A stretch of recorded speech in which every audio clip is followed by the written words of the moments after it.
Josue, 11 kabanata.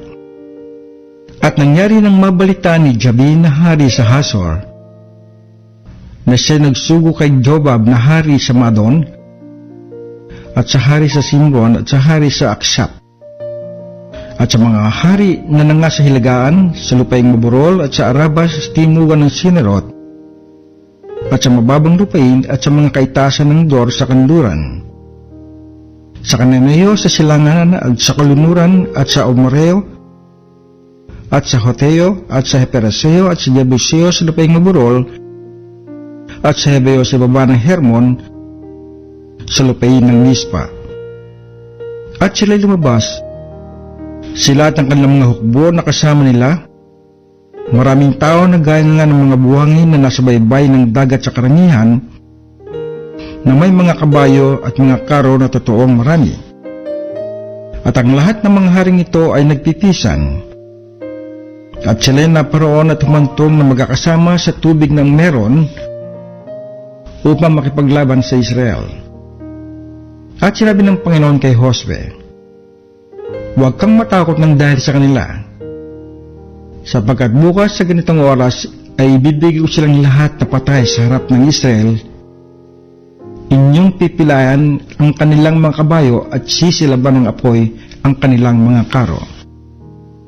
Sa gayoy, biglang naparoon si Josue at ang buong bayang pandigma na kasama niya laban sa kanila sa tabi ng tubig ng Merom, at dumalung sila sa kanila. At ibinigay sila ng Panginoon sa kamay ng Israel, at sinaktan nila at hinabol nila hanggang sa malaking Sidon, at hanggang sa Misrepot Maim, at hanggang sa libis ng Mispa sa dakong silanganan, at sinaktan nila sila hanggang sa wala silang iniwan sa kanila na labi. At ginawa ni Josue sa kanila ang gaya ng inutos ng Panginoon sa kanya. Kanyang pinalayan ng kanilang mga kabayo at sinilaban ng apoy ang kanilang mga karo. At bumalik si Josue ng panahong iyon at sinakop ang Hazor, at sinugatan ng tabak ang hari niyon, sapagkat ang Hazor ng una ay panguno ng lahat ng mga kahariang iyon. At kanilang sinugatan ng talimang tabak ng lahat na tao na nandoon na kanilang lubos na nilipol. Walang inaiwan na may hininga, at kanyang sinilaban ng apoy ang Hazor. At ang lahat ng mga bayan ng mga hari niyon, at ang lahat ng mga hari ng mga iyon ay sinakop ni Josue, at sinugatan niya sila ng talimang tabak at lubos na nilipol sila, gaya ng inutos ni Moises na lingkod ng Panginoon. Ngunit tungkol sa mga bayang natatayo sa kanilang mga bunton, ay walang sinunog ang Israel sa mga iyon, liban sa Hazor lamang na sinunog ni Josue. At ang lahat ng samsam sa mga bayang ito at ang mga hayop ay kinuha ng mga anak ni Israel na pinakasamsam para sa kanilang sarili. Ngunit ang bawat tao ay sinugatan nila ng talimang tabak hanggang sa kanilang nalipol sila, ni hindi nag-iwan sila ng anumang may hininga. Kung paano nag-utos ang Panginoon kay Moises na kanyang lingkod, ay gayon nag-utos si Moises kay Josue, at gayon ang ginawa ni Josue. Wala siyang iniwang hindi yari sa lahat na iniutos ng Panginoon kay Moises. Sa gayoy, sinakop ni Josue ang buong lupain iyon, ang lupaing maburol at ang buong timugan, at ang buong lupain ng Gosen, at ang mababang lupain at ang Araba, at ang lupaing maburol ng Israel, at ang mababang lupain iyon. Mula sa bundok ng Halak na paahon sa Seir, hanggang sa Baalgad sa libis ng Libano sa baba ng bundok Hermon. At kinuha niya ang lahat nilang hari at sinaktan niya sila at ipinapatay niya sila. Si Josue ay nakipagdigmang malawang panahon sa lahat ng mga hari ngayon. Walang bayan na nakipagpayapaan sa mga anak ni Israel, liban ang mga Hebeon at mga taga-Bagaon, kanilang kinuhang lahat sa pakikipagbaka. Sapagkat inakalangan ng Panginoon na papagmatagasin ang kanilang puso upang pumaroon laban sa Israel sa pakikipagbaka, upang kanilang malipol silang lubos na huwag silang magtamo ng biyaya, kundi kanyang malipol sila gaya ng iniutos ng Panginoon kay Moises. At naparoon si Josue ng panahon yon at nilipol ang mga Anetheo mula sa lupaing maburol sa Hebron, sa Debir, sa Anab, at sa buong lupaing maburol ng Juda, at sa buong lupaing maburol ng Israel. Nilipol silang lubos ni Josue 10 ng kanilang mga bayan.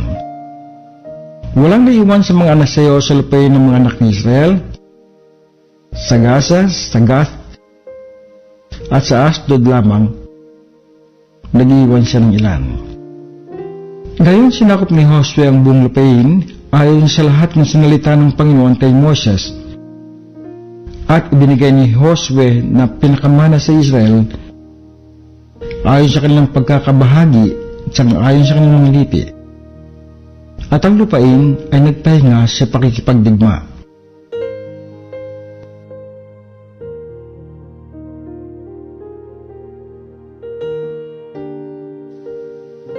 Josue, 12 kabanata. Ang mga ito nga ang mga hari sa lupain na sinaktan ng mga anak ni Israel, at inari ang kanilang lupain sa dako roon ng Jordan na dakong sinisikatan ng araw mula sa libis ng Arnon hanggang sa bundok ng Hermon, at ng buong Araba na dakong silanganan. Si Sehon na hari ng mga Amoreo na nanahan sa Hesbon ay nagpuno mula sa Aroer na nasa tabi ng libis ng Arnon at ang bayan na nasa gitna ng libis, at ang kalahati ng Galaad hanggang sa ilog Jabok na hangganan ng mga anak ni Amon, at ang Araba hanggang sa dagat ng Sineroth na dakong silanganan, at hanggang sa dagat ng Araba, dagat na alat na dakong silanganan na daang patungo sa Bet-Jesimoth, at sa timugan sa ilalim ng mga tagudtod ng Pisga. At ang hangganan ni Og na hari sa Basan, sa nalabi ng mga Rephaim na nanahan sa Astarot at sa Edrei, at nagpuno sa bundok ng Hermon at sa Salka at sa buong Basan, hanggang sa hangganan ng mga Gesureo at ng mga Maakhateo, at ng kalahati ng Galaad na hangganan ni Sehon na hari sa Hesbon. Sinaktan sila ni Moises na lingkod ng Panginoon at ng mga anak ni Israel. At ibinigay ni Moises na lingkod ng Panginoon na pinakaari sa mga Rubenita at sa mga Gadita at sa kalahating lipi ni Manases. At ang mga ito'y ang mga hari ng lupain na sinaktan ni Josue at ng mga anak ni Israel sa dako ng Jordan na dakong kalunguran, mula sa Baalgad na dibis ng Libano hanggang sa bundok ng Halak na pasampar sa Seir, at ibinigay ni Josue ng pinakaari sa mga lipi ng Israel ayon sa kanilang pagkakabahagi. Sa lupain maburol, at sa mababang lupain, at sa Araba, at sa mga tagudtod, at sa ilang, at sa timugan, ang Hateo, ang Moreo, at ang Cananeo, ang Pereseo, ang Hebeo, at ang Jebuseo. Ang hari sa Jericho, isa. Ang hari sa Hai na nasa tabi ng Bethel, isa. Ang hari sa Jerusalem, isa. Ang hari sa Hebron, isa. Ang hari sa Jarmuth, isa.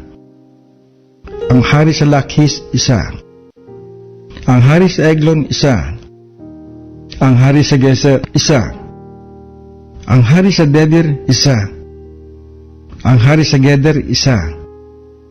Ang hari sa Horma, isa. Ang hari sa Arad, isa. Ang hari sa Libna, isa. Ang hari sa Adulam, isa. Ang hari sa Maseda, isa. Ang hari sa Bethel, isa. Ang hari sa Tapua, isa. Ang hari sa Hepher, isa. Ang hari sa Aphek, isa. Ang hari sa Lasaron, isa. Ang hari sa Madon, isa. Ang hari sa Hasor, isa. Ang hari sa Simron Meron, isa. Ang hari sa Aksap, isa. Ang hari sa Taanhak, isa. Ang hari sa Megiddo, isa. Ang hari sa Chedes, isa. Ang hari sa Jokneam sa Carmel, isa. Ang hari sa Dor sa kaitaasan ng Dor, isa. Ang hari ng mga bansa sa Gilgal, isa. Ang hari sa Tirsa, isa. Lahat ng hari ay 31.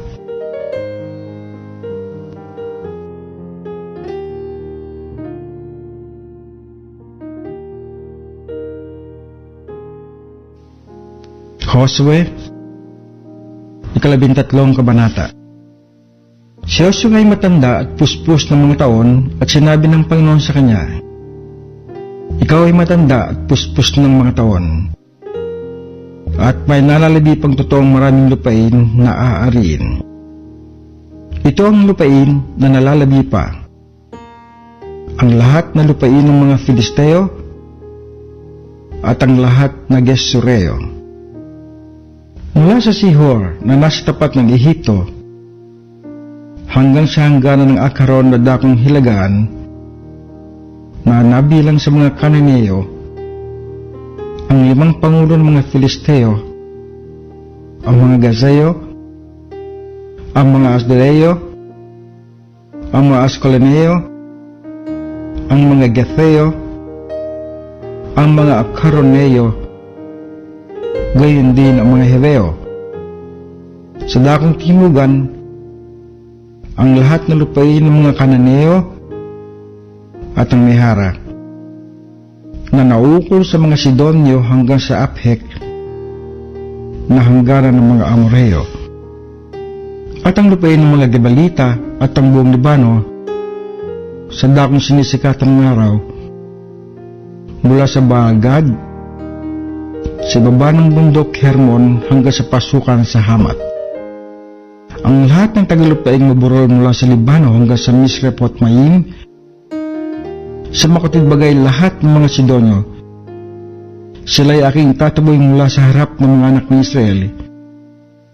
Iyo lamang babahagiin sa Israel na pinakamana, gaya ng iniutos ko sa iyo. Iyo nga bahagihin ang lupaing ito na pinakamana sa Siyam na lipi at sa kalahating lipi ni Manases. Sa kanya tinanggap ang mga Rubenita at ng mga Gadita ang kanilang mana na ibinigay sa kanila ni Moses sa dako ng Jordan na dakong silanganan, gaya ng ibinigay sa kanila ni Moses na lingkod ng Panginoon.